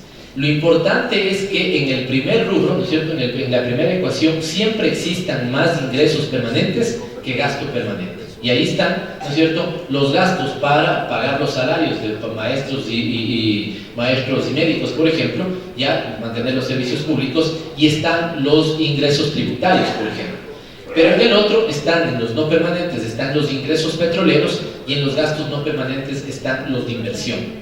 Por lo tanto, el Ecuador en este momento, en los últimos años, cumple estrictamente la regla de que el gasto permanente esté absolutamente cubierto, registrando superávit, pero sea más bien el gasto de inversión la variable de ajuste para épocas complicadas. Eso significa que en estos años, y por ejemplo, nosotros lo que hemos disminuido es el gasto de inversión, pero no el gasto corriente, ¿de acuerdo? ¿Ya? Porque detrás de esa constitución también hay una cosa fundamental, que es la garantía de derechos. Y la garantía de derechos sin un pacto fiscal es imposible, ¿ya? Si estoy pensando, por ejemplo, en los países nórdicos, ¿ya? Ahí, de alguna u otra manera, también hay un tema de cambios culturales o de dinámicas culturales distintas también, ¿no? Aquí nuestros ricos no van a los hospitales públicos, entonces es evidente que a veces no sienten la contribución que están haciendo por el dólar, ¿no es cierto?, que pagan en tributos, ¿sí? Los hijos de los daneses sí van a las escuelas públicas. Y entonces es evidente que ahí la relación entre el pago de impuestos, ¿no es cierto?, y el beneficio está a la vista. Pero eso no significa que nosotros tenemos que hacer política pública para donde vayan y donde se atiendan los ricos, sino para donde vayan y donde se atiendan las personas pobres, que en países como el Ecuador son, digamos, segmentos mayoritarios, ¿no? Que me parece que también es un elemento fundamental. Entonces, esta regla fiscal, por ejemplo, viene atada también con otra que ya les decía, que no se pueda superar el 40% de techo de endeudamiento, y una que es bien importante, que sí pasó en América Latina en los años 90, y es que el presupuesto fue herramienta de compensación política. Y no sé si esto pasa exactamente en el resto de países, pero las famosas figuras de las preasignaciones, ¿no? ¿Ya? Es decir, yo a una universidad, a un territorio, a un organismo de desarrollo regional, en un momento determinado, bajo un acuerdo político, le digo: no te preocupes, yo te voy a preasignar una parte de los ingresos del IVA para que tus ingresos no pasen por el presupuesto. Pero cuando a mí mismo, como secretario de la transformación del Estado, tuve que hacer un gráfico y veía cómo del 100% del impuesto a la renta, el 20% estaba preasignado, y me preguntaba dónde estaban las preasignaciones, encontraba que una de esas preasignaciones estaba, por ejemplo, a una universidad privada, cuyo rector era una persona que era hermano de un expresidente de la República, y ahí es cuando se dio la preasignación. O estaba destinada a una cosa absolutamente, digamos, beneficiosa, ¿no es cierto?, que yo la apoyo y que todos lo vamos a apoyar, que es una institución de lucha contra el cáncer, por ejemplo, ¿ya? ¿Sí? Pero ¿por qué estaba esa y por qué no estaban otras? ¿Por qué estaban unas ONGs o por qué no estaban otras? Entonces, el mundo de las preasignaciones al final resignaba el ingreso total de los recursos tributarios para preasignar esos recursos en una lógica de dádivas políticas, ¿sí? ¿Ya? Entonces, otra cosa que se hizo en el Ecuador es eliminar todas las preasignaciones y dejar solamente 5 preasignaciones: en salud, en educación, en gobiernos autónomos descentralizados, en educación superior y en ciencia y tecnología, ¿no? Entonces, esto me parece que también es un elemento central. Entonces, cumpliendo estos elementos y teniendo eso como enfoque, yo creo que aquí en el Ecuador al menos un reto que ha planteado Bernal sí lo hemos desarrollado, y es qué tipo de planificación debemos hacer si se ha recuperado la planificación. Y por mandato constitucional, la planificación en el Ecuador debe cumplir dos, digamos, características fundamentales: ser participativa y ser descentralizada. Es decir, no puede haber planificación que no tenga la voz ciudadana presente, y no puede haber planificación que no parta también de las necesidades del territorio. Y es aquí nada más el punto de discrepancia que quería plantear. En ese sentido, además, bueno, es obvio que yo planteé ese punto, soy político y vengo de un partido político, ¿no es cierto? Yo creo que es evidente y es claro que los programas presentados por los partidos políticos que ganan en las urnas, ¿no es cierto?, digamos, tienen la legitimidad de ser implementados, ¿sí? Y esto es un elemento fundamental, porque a veces el problema es que pensamos el presupuesto como una herramienta simplemente técnica, pero el presupuesto es una herramienta de disputa de economía política. Porque yo en el presupuesto puedo darle más plata, ¿no es cierto?, a un sector o a otro. Si puedo en el presupuesto destinar más plata al pago de la deuda, o puedo en el presupuesto destinar recursos a consolidar un sistema, ¿no es cierto?, donde la salud sea, por ejemplo, universal y gratuita. Entonces ahí un elemento. Ya hablé de los cambios institucionales. El segundo punto que quería señalar y recoger de lo que plantea Bernal, espero no se me esté pasando el tiempo, sino a los organizadores si me ayudan con eso, por favor, tiene que ver con la consistencia de la planificación, que ahí sí coincido con Bernal, ¿no? El hecho de que se recupere la planificación bajo la lógica de un sistema amerita que quien sabe planificar no solo sea la Secretaría de Planificación, sino los ministerios. Si yo tengo, ¿no es cierto?, una Secretaría de Planificación que sí sabe planificar, pero ministerios que no saben planificar, voy a tener un problema. Porque lo que yo hago es controlar que lo que ya me vino bien o mal. Pero entonces el problema es dónde se está generando una adecuada planificación. Y ahí sí coincido, ¿no es cierto?, en el tema de la importancia de la conexión de los proyectos con las políticas públicas de la planificación. Pero eso amerita a que formemos a la burocracia, al sector estatal, ¿no es cierto? Ya, formemos. Porque de alguna u otra manera no puedo yo cargar todo el peso de la planificación en el órgano rector de la planificación, sino que tengo que desconcentrar las capacidades de planificación en los distintos cuerpos, en los distintos ministerios, las carteras de Estado. Insisto, si yo solamente tengo un buen planificador en la Secretaría de Planificación y un mal planificador en el Ministerio de Educación, evidentemente me voy a encontrar con un conjunto de problemas. De ahí que es evidente que creo que hay que trabajar mucho en la generación de capacidades. Y para eso también hay que invertir, ¿sí? Y para eso también hay que invertir. El caso ecuatoriano, por ejemplo, se ha quedado mucho en el camino, a pesar de que todavía lo viene haciendo, es darle recursos a su escuela de administración pública, ¿sí? Porque estoy pensando en la ENA de Francia o en la Getúlio Vargas de Brasil, me parece que esas son buenas experiencias que hay que emular. Al final, lo que se ha señalado sobre la conexión de planificación, presupuestos, proyectos, ¿no es cierto?, te da la práctica, pero está bien que además haya un órgano especializado que garantice que esos conocimientos estén, ¿no es cierto?, entrando en todos los ministerios. Por señalar la parte suave del reto, porque la parte difícil del reto es que también esa buena planificación esté incorporada en los territorios. Porque al final del día, si no pensamos en una política pública que aterrice en los territorios, estamos complicados. El Ecuador tiene más de 20 ministerios, carteras de Estado, con Rectoría de Política Pública, pero tiene 221 municipios. Y al final también hay competencias descentralizadas en los municipios que necesitan ser bien atendidas. Dos puntos finales, me parece. El penúltimo es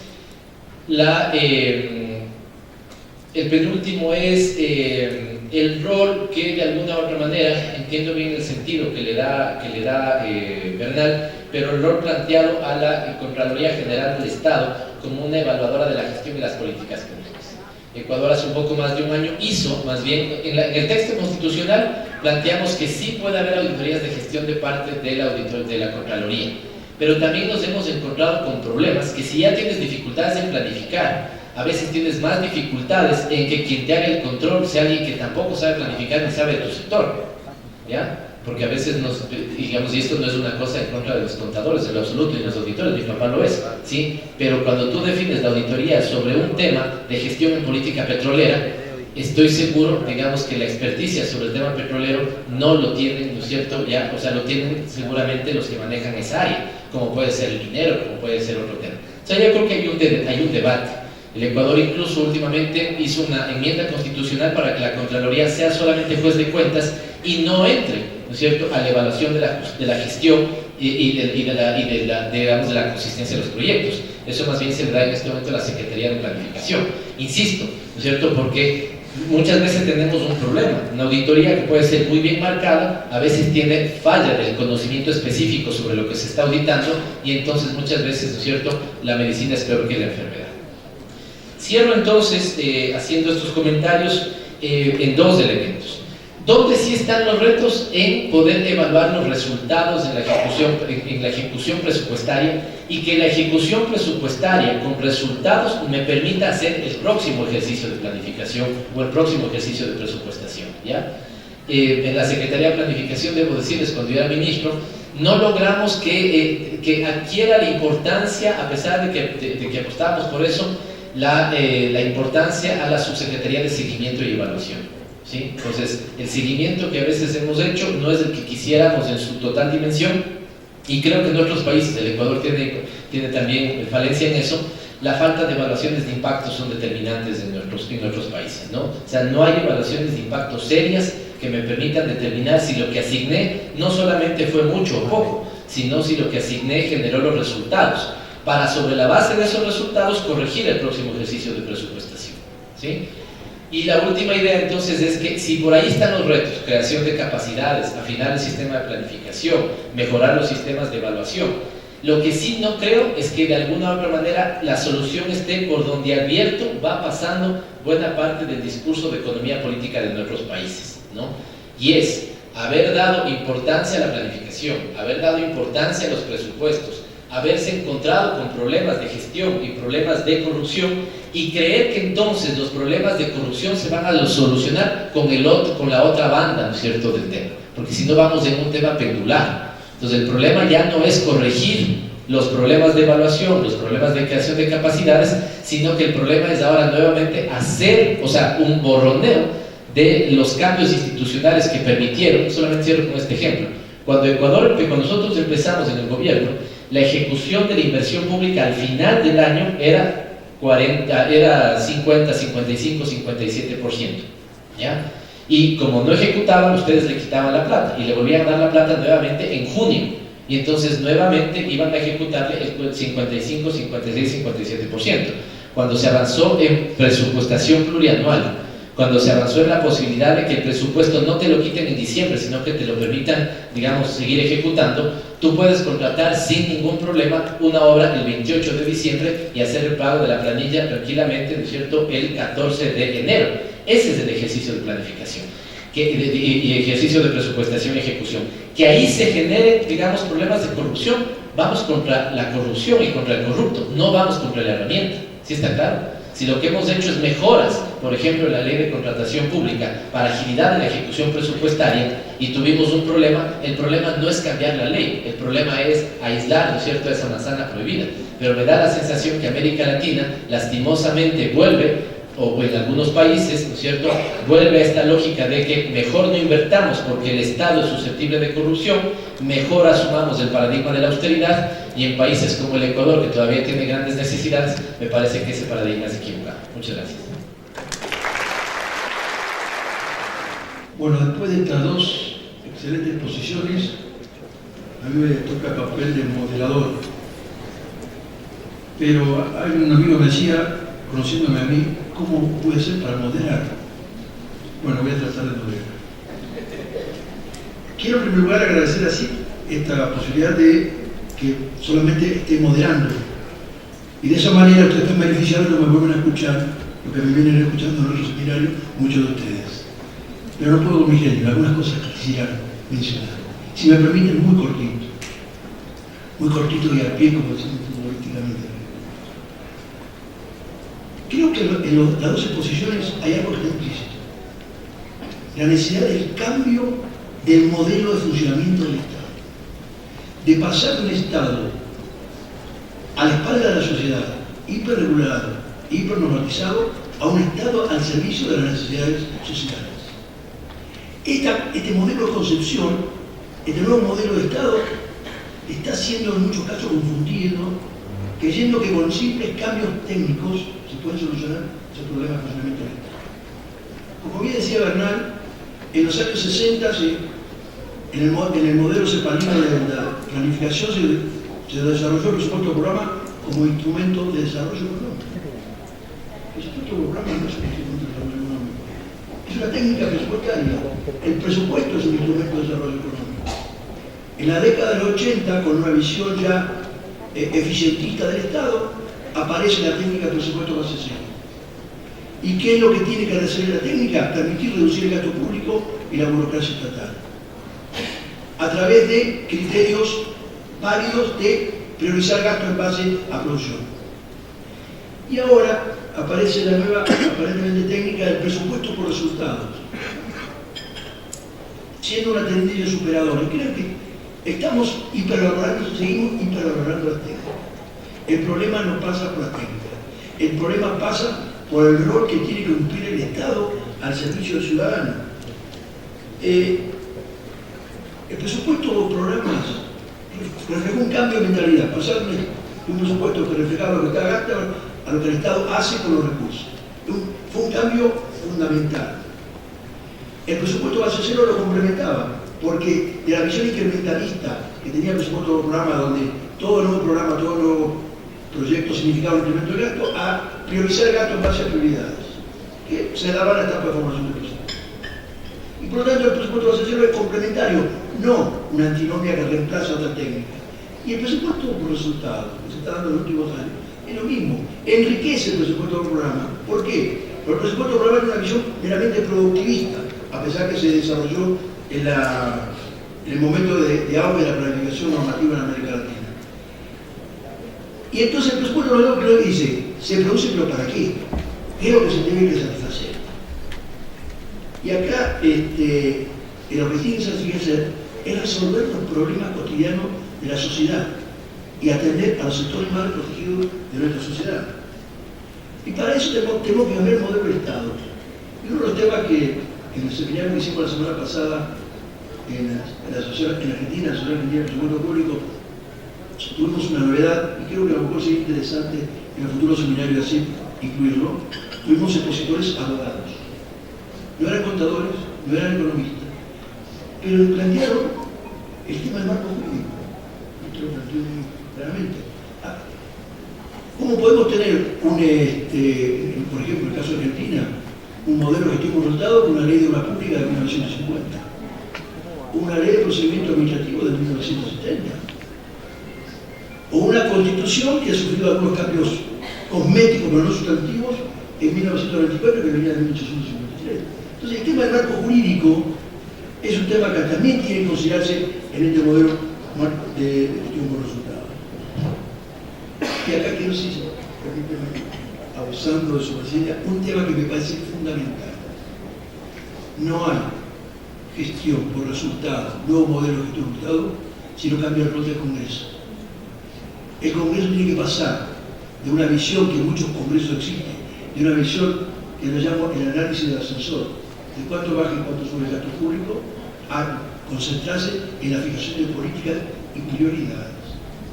Y eso significa cambiar el eje de nosotros los presupuestarios estamos acostumbrados a taparnos de información al Congreso.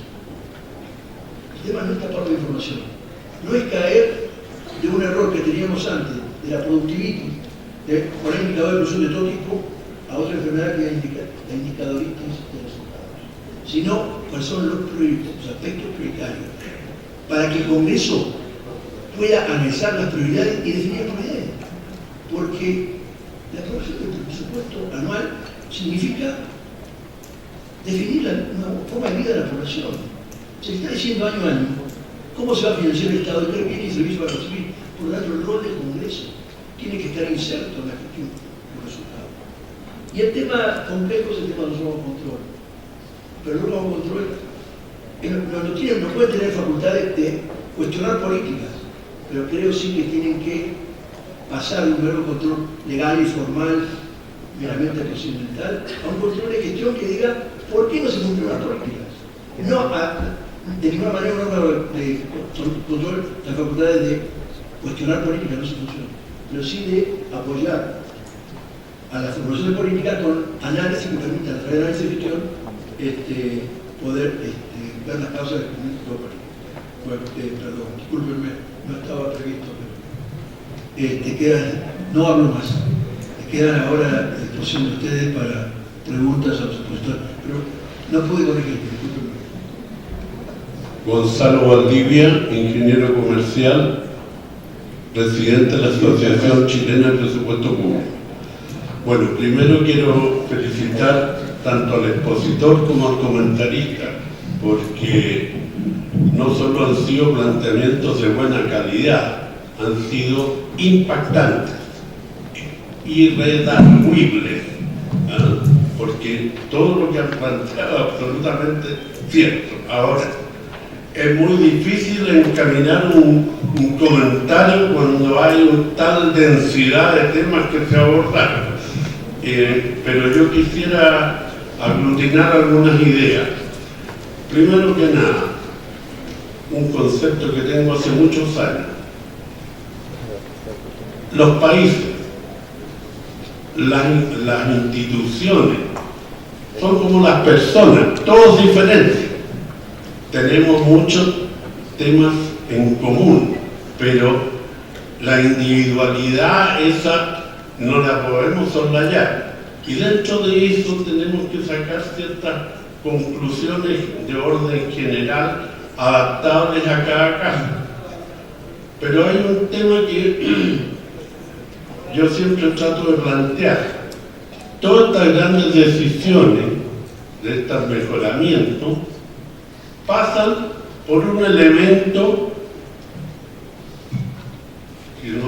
por el cual nos motiva nuestra reunión, porque resulta que el presupuesto es igual que el sistema circulatorio del ser humano, y el ser humano ¿qué lo quiere? Es el organismo más perfecto que existe, pero se deteriora, ¿ya? Lamentablemente.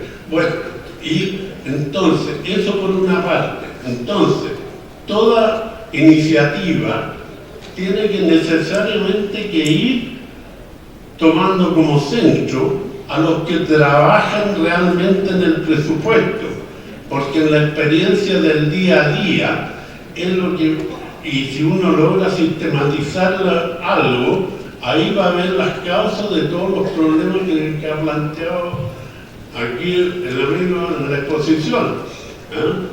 Después, el otro tema es que la clase política es, incluyendo no solamente a los parlamentarios, sino también a todas las autoridades que designan los gobiernos de turno. Con el perdón de quien está presente acá, son ignorantes entre comillas, son personas inteligentes, pero ignorantes porque son transitorios dentro de la realidad y la experiencia que puede traer un trabajador presupuestario. Entonces, para mi gusto, esa clase tiene que saber extraer de todo el trabajador presupuestario los elementos que realmente interesan. ¿Interesan a quién? Las sociedades están en crisis porque se han distorsionado los valores. Entonces hoy día tiene que haber un gran trabajo que involucre la voluntad de todos en las universidades, entre los periodistas. ¿Para qué? Para crear conciencia de dar vuelta a esta problemática y pensar hacia adelante. Hoy en día se habla de políticas públicas, muchos enuncian las políticas públicas, para mi gusto en forma irresponsable, porque muchas políticas públicas nacen de algún colega mío profesional muy audaz que emite un objetivo que habría que ser muy bellaco dentro de la sociedad para oponerse a ese objetivo, porque es obvio, pero no se preocupa más allá de eso. Y nadie habla, al hablar de las políticas públicas, de que hay que evaluar los programas y proyectos involucrados en esa política pública. Y después, derivado de eso, analizar el tema financiero y la sostenibilidad de esa política a través del tiempo. Y si hemos hecho un análisis prospectivo de 10, 20, 30, 50 años, porque hay temas que se demoran 20 años o más en madurar. Por ejemplo, la educación, que en mi país hay un caso emblemático con la educación. Están todos pregonando una educación gratuita. ¿Y eso es posible? Es imposible. Lo que tiene que ser gratuito, para mi gusto, es la oportunidad, pero nadie lo dice. Pero cada uno tiene que pagar a través del tiempo, y con los sistemas informáticos de hoy perfectamente es posible que cada individuo pague su educación superior. La educación media, primaria y secundaria, estoy de acuerdo, tiene que ser gratis. Pero la oportunidad para el técnico y profesional, la oportunidad es gratuita, pero la educación la paga en cualquier periodo de tiempo. Bueno, eso en cuanto al planteamiento general que yo les digo que estas sociedades necesitan realizar en este momento, porque todos los puntos que abordaste en tu exposición, yo los he vivido de cerca, estoy totalmente de acuerdo con ellos, que existen ese tipo de problemas. Gracias.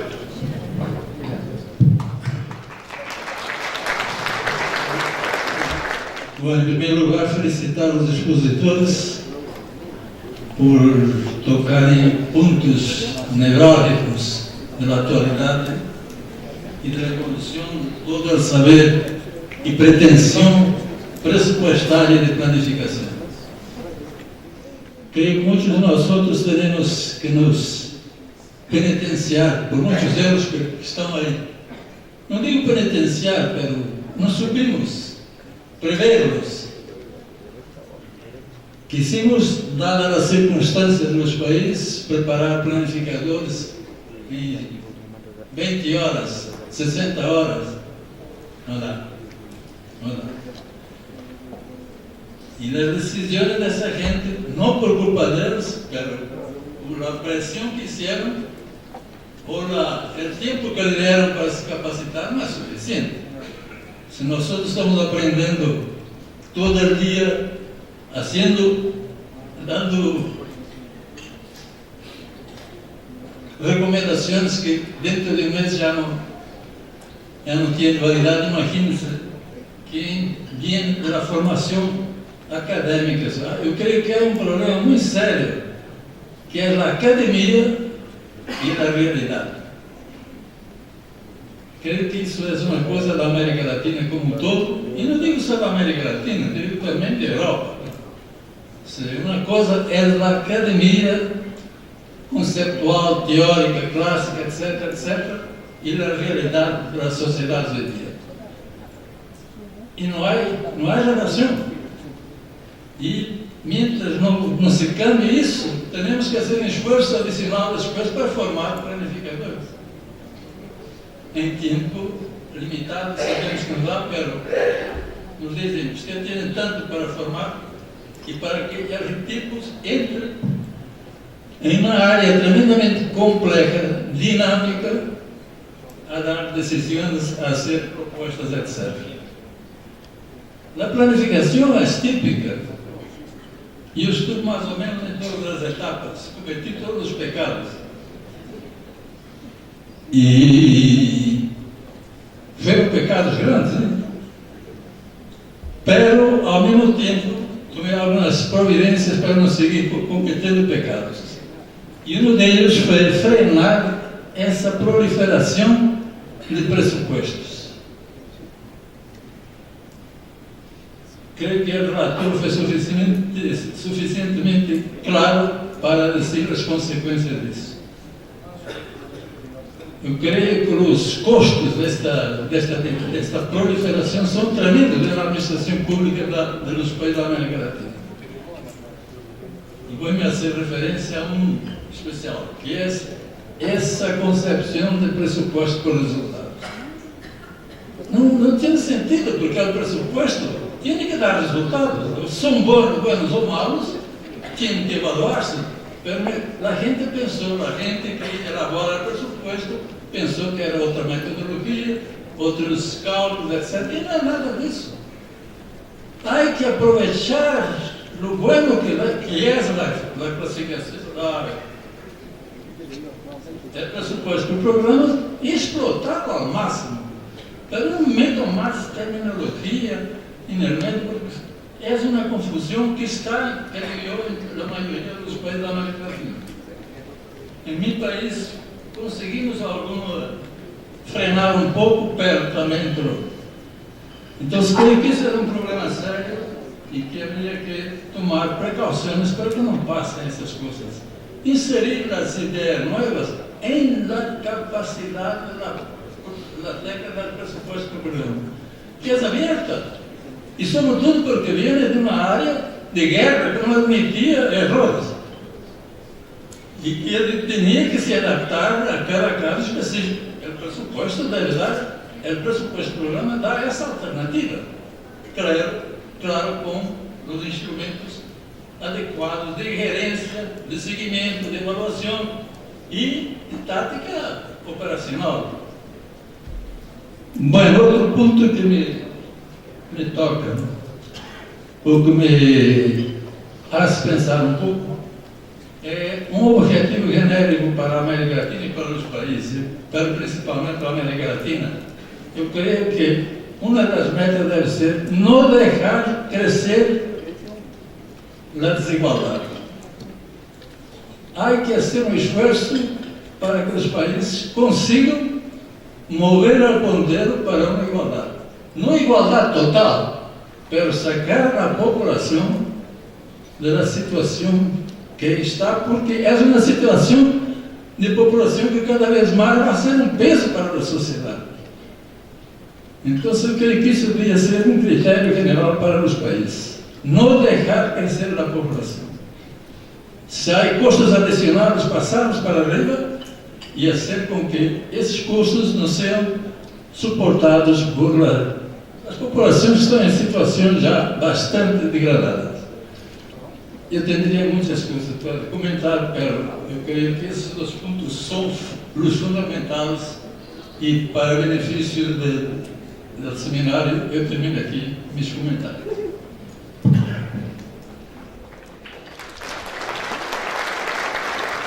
Buenas tardes, no sé si buenas noches ya hasta ahora, ¿verdad? Quiero felicitar a la organización por haber escogido este tema como el tema de apertura del debate.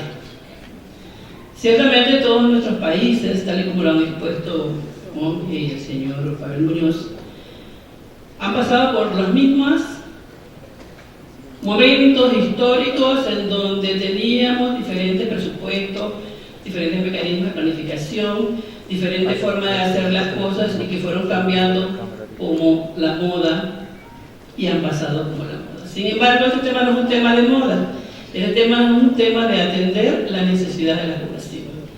Y parece mentira que nosotros, los planificadores, los economistas, los administradores de la cosa pública, de los recursos del Estado, reiteradamente hablamos los mismos temas, pero el final es el mismo, el ciudadano. Y somos nosotros los llamados a no hablarle de una metodología, de un sistema, de una mecánica de trabajo, de cómo hacemos el presupuesto, cómo se calcula el déficit, cómo... El ciudadano promedio no entiende de eso. Él quiere que le lleven la solución a sus problemas.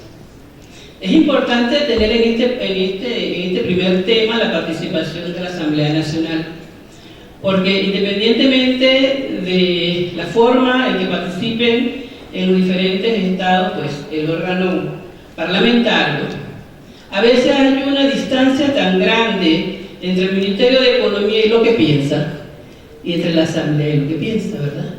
Para unos, el presupuesto es un instrumento político, no fija metas, no mira quién resuelve, es un instrumento político. Y creo que en la mayoría de nuestros países la politiquería se ha metido tanto en el presupuesto que da pena. Sin embargo, el Ministerio de Economía a duras penas trata de llevar la técnica y trata de resolver el problema, ¿verdad? Porque es el presidente de la República quien cae el problema. Pero en este tema de las metodologías y demás, independientemente de lo que dice Macón, que fuiste un moderador express, retomaste los temas así rápidamente, y que las diferentes técnicas se han ido complementando unas con las otras. El tema es que ahora estamos en el presupuesto por resultado, sabiendo todos nosotros, los que estamos de alguna generación anterior, de que esto es una continuidad y que el presupuesto por programas establecía medir los resultados para volver a planificar y volver a hacer el ciclo. Sin embargo, creo que tal y como lo manifiesta Pavel, el tema está en fortalecer capacidades. Hay una nueva generación en los gobiernos, hay gente joven en los gobiernos, que no traen toda esta trayectoria histórica que traemos mucho, ¿verdad? Y que no quiero decirlo porque después me calculan los años, pero sí, que técnicamente son maduramientos, experiencias que dan nuevos resultados sin tener que invertir grandes montos de dinero en nuevas consultorías, en nuevas software, en nuevas tecnologías, porque ya todo está establecido. Es cuestión de retomar, reevaluar y seguir. Pero ahora creo que es como moda en nuestros países, el presupuesto por resultado, y estamos trayendo una cantidad de consultores para que uno nos diga una versión de una cosa, otra versión de otra cosa, y no empatan los procesos. Y el otro tema es cómo nos hemos desgastado en unas décadas anteriores en establecer información financiera, que a las finales son números fríos, que no te dicen qué lograste. Y en eso los países invirtieron grandes cantidades de recursos, y a la fecha estamos invirtiendo grandes cantidades de recursos en un tema financiero netamente que no mide resultados. Entonces, el tema es fortalecer capacidades, el tema de mirar el rol del Estado, qué es lo que el Estado quiere hacer, me parece que es lo que yo puedo sacar de este primer tema que hemos analizado y que me parece sumamente importante. Yo vengo de España y nada, quería incidir un poco en lo que ha dicho acertadamente el señor Pavel Muñoz. Es la incorporación de reglas fiscales en el ordenamiento jurídico es estrictamente necesario. La Unión Europea, a través del Pacto de Estabilidad y Crecimiento, nos exigió a nosotros incorporar como mínimo en la norma con rango de ley el concepto de estabilidad presupuestaria, que es muy similar al que ha establecido el señor Muñoz. Es decir, nosotros tenemos que diferenciar dentro del déficit aquella parte que es cíclica de aquella parte que es estructural. Es decir, aquella parte del déficit que deriva del momento económico en el que se encuentra el país, de aquella parte que no deriva de ese componente económico. Y lo que nos estableció la Unión Europea a través del principio de estabilidad presupuestaria es decir, mire, usted no financie su déficit cíclico con ingresos, no financie su déficit estructural con ingresos que dependen del momento económico en el que se encuentra. Es decir, usted no financia las pensiones con una amnistía fiscal. Yo creo que el principio de estabilidad presupuestaria, similar al que ha dicho el señor Muñoz, es fundamental. Yo creo que la incorporación de reglas fiscales en el ordenamiento jurídico es necesario. Nosotros no incorporamos una norma con rango de ley, modificamos directamente la Constitución española a través del artículo 135. Ha tenido objeto de muchas críticas, principalmente por partidos más de izquierda, a la establecido que el principio de estabilidad presupuestaria podría afectar directamente a la seguridad de la educación, pero creo que a largo plazo es necesario una estabilidad presupuestaria y conseguir una diferenciación en el que aquella parte del déficit estructural se financie con ingresos estructurales y aquella parte del déficit que se debe al componente económico en el que se encuentra la economía en ese momento se financie única y exclusivamente con ingresos que también deriven del momento puntual en el que se aprueba el presupuesto. Nada más.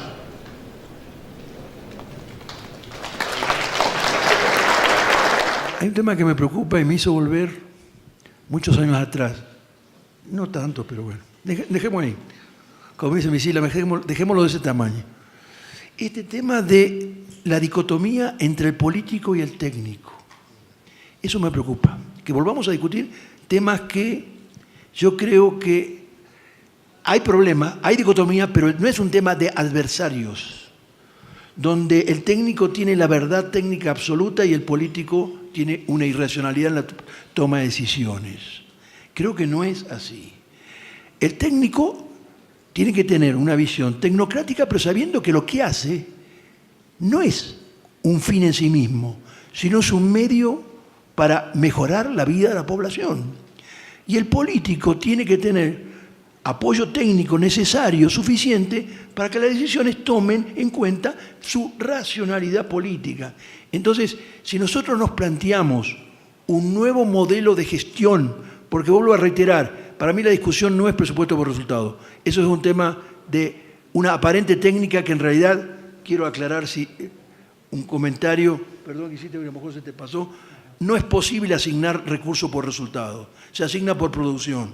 Los resultados son consecuencia de la producción y los resultados son consecuencia de las políticas de planificación. Y es un tema básicamente de planificación. El presupuesto tiene que darle insumos de qué se hizo para ver si se contribuyó a ese aspecto.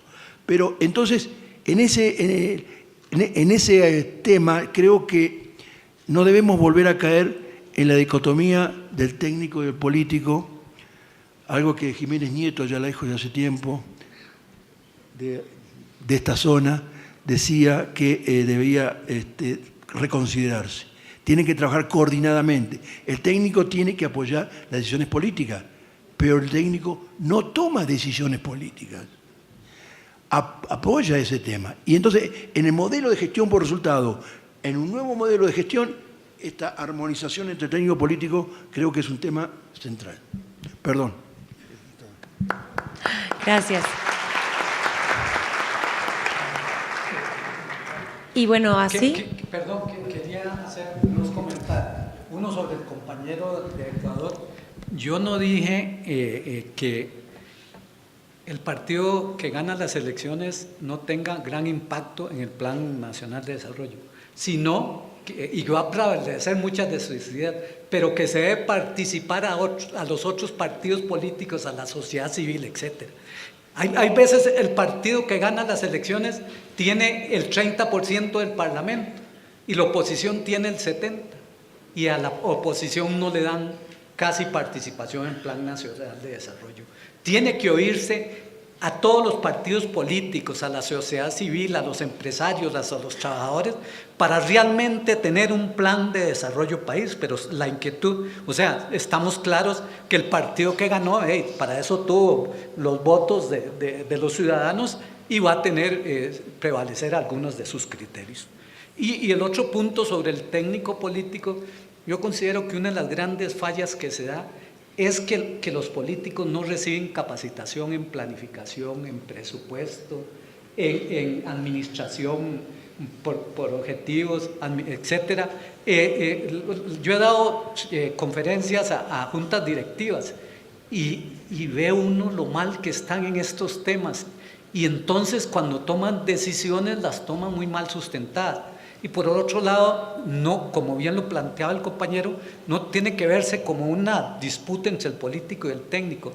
El técnico también tiene que saber dialogar con el político, saber mercadearse, saber venderle las ideas de lo que se quiere hacer, de cómo el político, si va a definir determinada política pública sobre mejorar la seguridad ciudadana o disminuir la pobreza, qué herramientas el técnico le va a ayudar para que las aplique correctamente. Y como decía Minsila, eso involucra a la Asamblea Legislativa, de que se les capacite para que dejen estar haciendo las discusiones con énfasis en el objeto del gasto. Muchas gracias.